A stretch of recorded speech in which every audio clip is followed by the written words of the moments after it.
Atos dos Apóstolos, capítulo 49. Última carta de Paulo.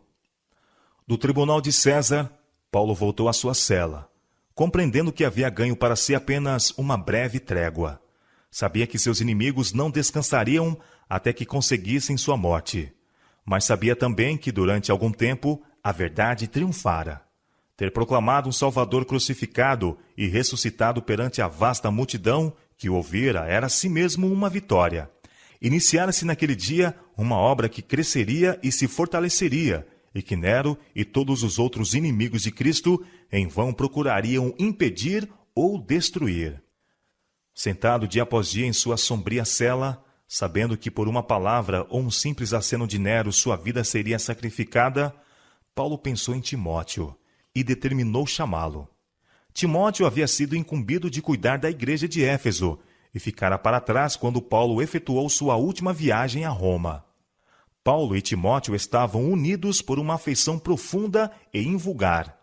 Desde sua conversão, Timóteo havia tomado parte nos trabalhos e sofrimentos de Paulo, e a amizade entre os dois crescera cada vez mais robusta, profunda e sagrada, a ponto de se tornar Timóteo para o idoso e esgotado apóstolo tudo que um filho possa ser para um amado e honrado pai. Não é de estranhar que, em sua solidão, Paulo almejasse vê-lo. Sob as mais favoráveis circunstâncias, vários meses passariam antes que Timóteo, vindo da Ásia Menor, pudesse alcançar Roma. Paulo sabia que sua vida era incerta e temia que Timóteo chegasse tarde demais para vê-lo. Tinha importantes conselhos e instruções para o jovem, a quem havia sido confiada tão grande responsabilidade.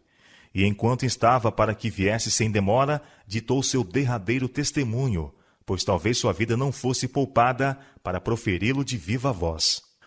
O coração cheio de terna solicitude por seu filho no Evangelho e pela igreja a seu cargo, procurou Paulo impressionar Timóteo com a importância da fidelidade à sua sagrada missão. Paulo começou a carta com a saudação.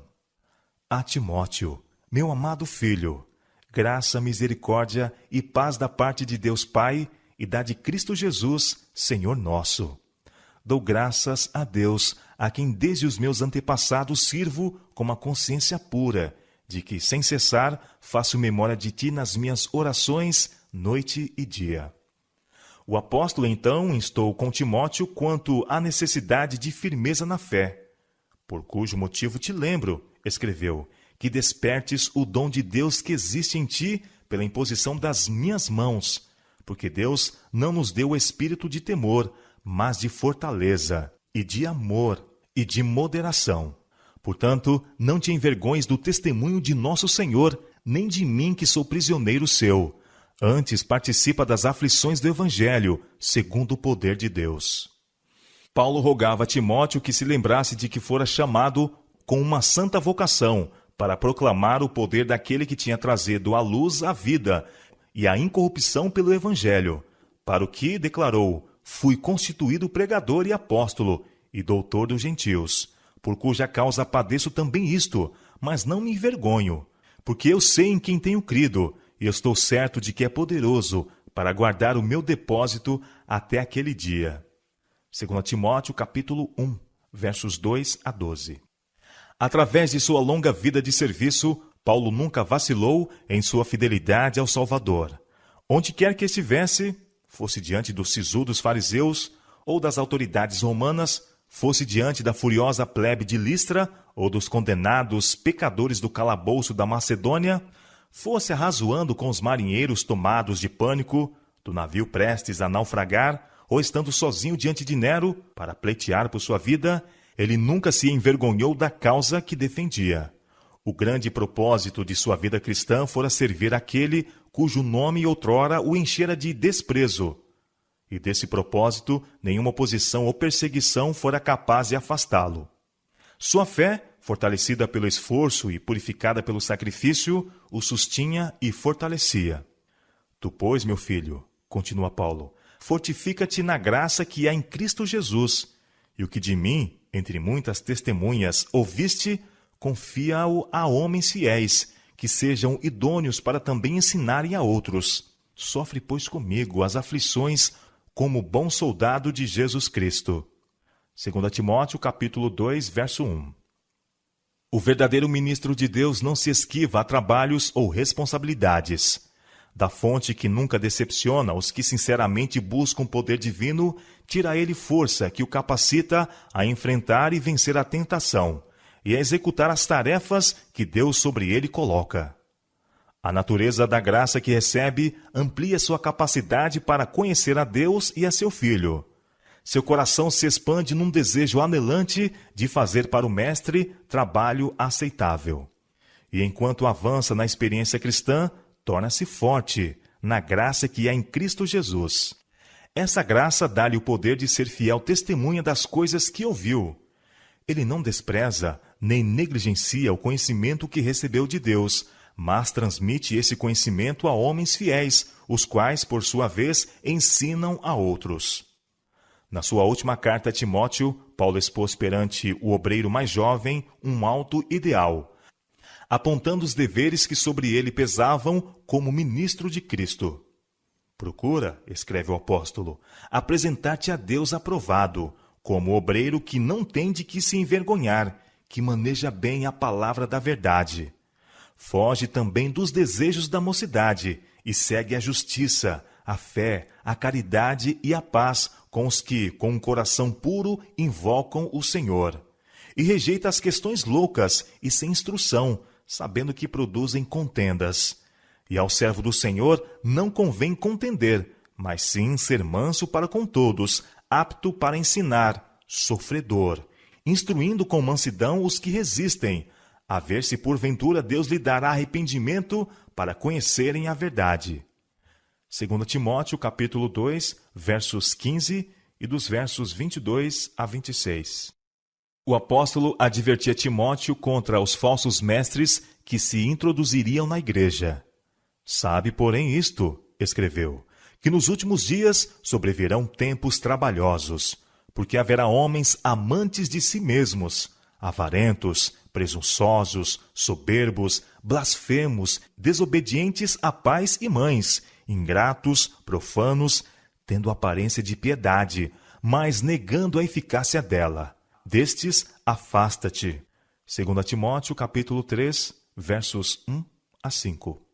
Mas, continuou, os homens maus e enganadores irão de mal para pior, enganando e sendo enganados.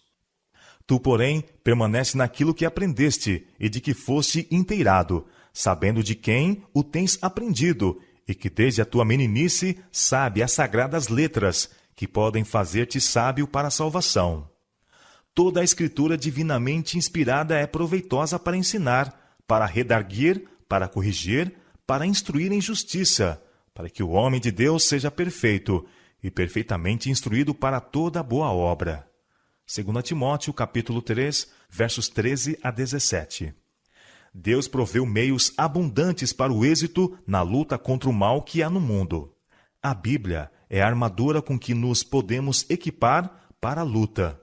Nossos lombos devem estar cingidos com a verdade. Nossa couraça deve ser de justiça. Na mão devemos ter o escudo da fé, e na cabeça o capacete da salvação.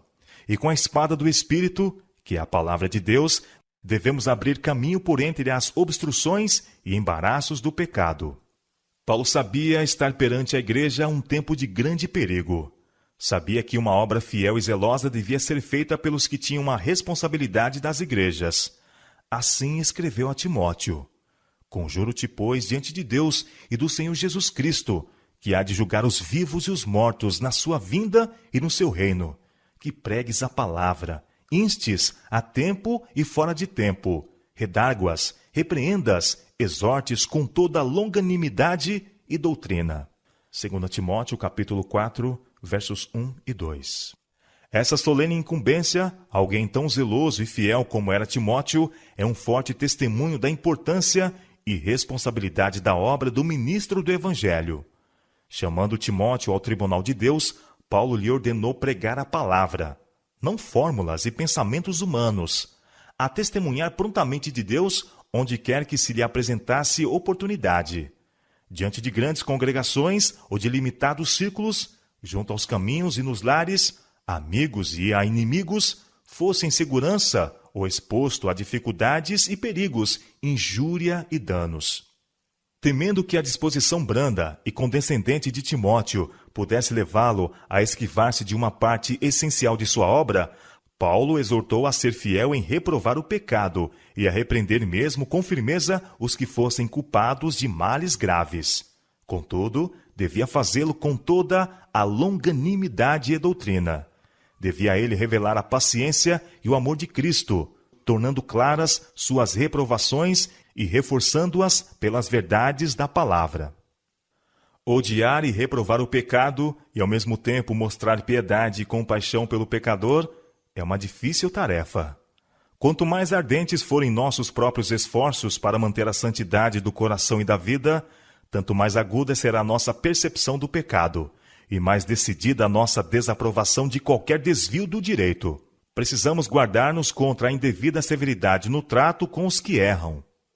Mas precisamos também ser cuidadosos para não perder de vista a excessiva malignidade do pecado. A necessidade de mostrar-se paciência e amor semelhantes ao de Cristo, pelo que erra. Mas há também o perigo de se mostrar tão grande tolerância pelo seu erro que ele se considerará não merecedor de reprovação e a rejeitará como inoportuna e injusta.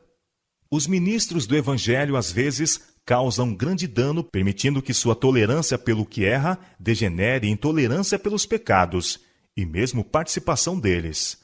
Assim são levados a desculpar e passar por alto o que Deus condena, e depois de certo tempo tornam-se tão cegos que chegam a louvar aqueles a quem Deus manda reprovar.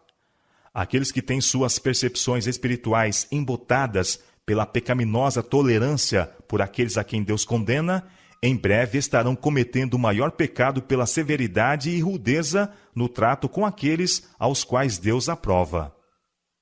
Por se orgulharem de humana sabedoria, por menosprezarem a influência do Espírito Santo e por aversão às verdades da palavra de Deus, muitos que professam ser cristãos e que se imaginam competentes para ensinar a outros serão levados a voltar as costas aos requisitos de Deus. Paulo declarou a Timóteo: porque virá tempo em que não sofrerão a sã doutrina, mas tendo comichão nos ouvidos, amontoarão para si doutores conforme as suas próprias concupiscências, e desviarão os ouvidos da verdade, voltando às fábulas. 2 Timóteo, capítulo 4, versos 3 e 4. O apóstolo não faz aqui referência à aberta irreligiosidade, mas a professos cristãos que fazem da inclinação guia, tornando-se assim escravos do eu. Tais pessoas estão dispostas a atentar apenas às doutrinas que lhes não repreendam os pecados ou condenem a vida de amor ao prazer. Sentem-se ofendidas pelas claras palavras dos fiéis servos de Cristo e escolhem mestres que os louvem e adulem. E entre os professos ministros, há os que pregam as opiniões dos homens em lugar da palavra de Deus. Infiéis ao dever, desviam os que a eles vão em busca de orientação espiritual. Nos preceitos de sua santa lei, deu Deus uma regra perfeita de vida. Ele declarou que até o fim do tempo, essa lei, imutável num jota ou num til, deve manter seus reclamos sobre os seres humanos. Cristo veio para engrandecer a lei e a tornar gloriosa. Mostrou que ela está baseada no amplo fundamento do amor a Deus e amor aos homens, e que a obediência a seus preceitos compreende todo o dever do homem. Em sua própria vida, deu ele exemplo de obediência à lei de Deus. No Sermão da Montanha, ele mostrou como os seus requisitos vão além dos atos exteriores e penetram os pensamentos e as intenções do coração. A lei, obedecida, leva os homens a renunciar à impiedade e às concupiscências mundanas e a viver neste presente século sóbria e justa e piamente. Tito, capítulo 2, verso 12. Mas o inimigo de toda a justiça tornou cativo o mundo e tem levado homens e mulheres à desobediência da lei. Conforme previu Paulo, multidões têm se desviado das claras e esquadrinhadoras verdades da palavra de Deus e escolhido ensinadores que lhes apresentam as fábulas que desejam. Muitos, tanto entre ministros como entre o povo, estão tripudiando sobre os mandamentos de Deus. Assim é insultado o Criador do mundo, e Satanás ri triunfante aos sucessos de seus enganos. Com o crescente desprezo pela lei de Deus, há uma progressiva aversão pela religião, um avultar-se do orgulho, do amor aos prazeres, da desobediência aos pais e da tolerância consigo mesmo. E homens pensantes em todas as partes estão interrogando ansiosos: que se pode fazer para corrigir esses alarmantes males? A resposta se encontra na exortação de Paulo a Timóteo: que pregues a palavra. Na Bíblia encontram-se os únicos princípios seguros de ação. Ela é um transcrito da vontade de Deus, uma expressão da divina sabedoria. Abre à compreensão do homem os grandes problemas da vida, e a todos os que abraçam seus preceitos, ela se provará um guia infalível, livrando-os de arruinarem a vida em desorientados esforços. Deus fez conhecida a sua vontade, e é insensatez da parte do homem questionar sobre o que saiu de seus lábios.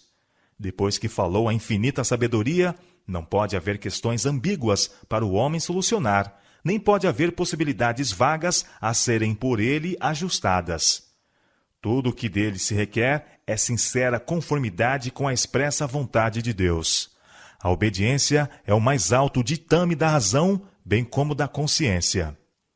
Paulo continua sua exortação: mas tu, sê sóbrio em tudo, sofre as aflições, faze a obra de um evangelista, cumpre o teu ministério. 2 Timóteo, capítulo 4, verso 5. Paulo estava para terminar sua carreira e desejava que Timóteo tomasse o seu lugar, guardando a igreja das fábulas e heresias pelas quais o inimigo, de várias maneiras, queria afastá-la da simplicidade do evangelho. Ele o admoestava a fugir de todo interesse e embaraço temporal que pudesse impedi-lo de dar-se inteiramente ao trabalho de Deus, a suportar de bom grado a oposição, a perseguição e a injúria a que estaria exposto por sua fidelidade, e a dar prova cabal de seu ministério pelo emprego de todos os meios a seu alcance para fazer o bem a todos por quem Cristo morreu. A vida de Paulo foi uma exemplificação das verdades que ensinava, e nisso repousava seu poder. Seu coração estava cheio de um profundo e permanente senso de sua responsabilidade. Ele trabalhava em íntima comunhão com aquele que é a fonte de justiça, misericórdia e verdade. Apegava-se à cruz de Cristo como sua garantia única de sucesso. O amor do Salvador era o permanente motivo que lhe dava a vitória em seus conflitos com o eu e em suas lutas contra o mal, ao avançar no serviço de Cristo contra o desamor do mundo e a oposição de seus inimigos. O que a igreja necessita nestes dias de perigo é de um exército de obreiros que, como Paulo, se tenham educado para a utilidade, que tenham uma profunda experiência nas coisas de Deus e que sejam cheios de fervor e zelo. Necessita-se de homens santificados e abnegados, homens que não se esquivem a provas e responsabilidades, homens que sejam corajosos e verdadeiros, homens em cujo coração Cristo está formado à esperança da glória, e que com lábios tocados com santo fogo preguem a palavra. Por falta de tais obreiros, a causa de Deus definha, e erros fatais, como mortal veneno, pervertem a moral e destroem as esperanças de grande parte da raça humana. Quando os fiéis exaustos porta-bandeiras imolam a vida pelo amor à verdade, quem irá à frente para lhes ocupar o lugar? Aceitarão nossos jovens o sagrado encargo das mãos de seus pais? Estão eles se preparando para preencher as lacunas que se apresentam pela morte dos fiéis? Será a exortação do apóstolo aceita, ouvido o chamado ao dever, em meio aos incitamentos ao egoísmo e ambições que seduzem a juventude? Paulo concluiu sua carta com mensagens particulares a várias pessoas, e de novo repetiu o urgente pedido para que Timóteo viesse a seu encontro sem demora, se possível, antes do inverno. Falou de sua solidão, motivada pela deserção de alguns de seus amigos e a ausência necessária de outros. E para que Timóteo não hesitasse, pelo receio de que a igreja de Éfeso pudesse necessitar de seus trabalhos, Paulo afirmou que já havia despachado Tíquico a fim de preencher-lhe a vaga. Depois de falar das cenas de seu julgamento perante Nero, da deserção de seus irmãos e da mantenedora graça de um Deus que guarda o conserto, Paulo terminou a carta recomendando seu amado Timóteo à guarda do Supremo Pastor, o qual, mesmo que os subpastores pudessem ser abatidos, cuidaria ainda de seu rebanho.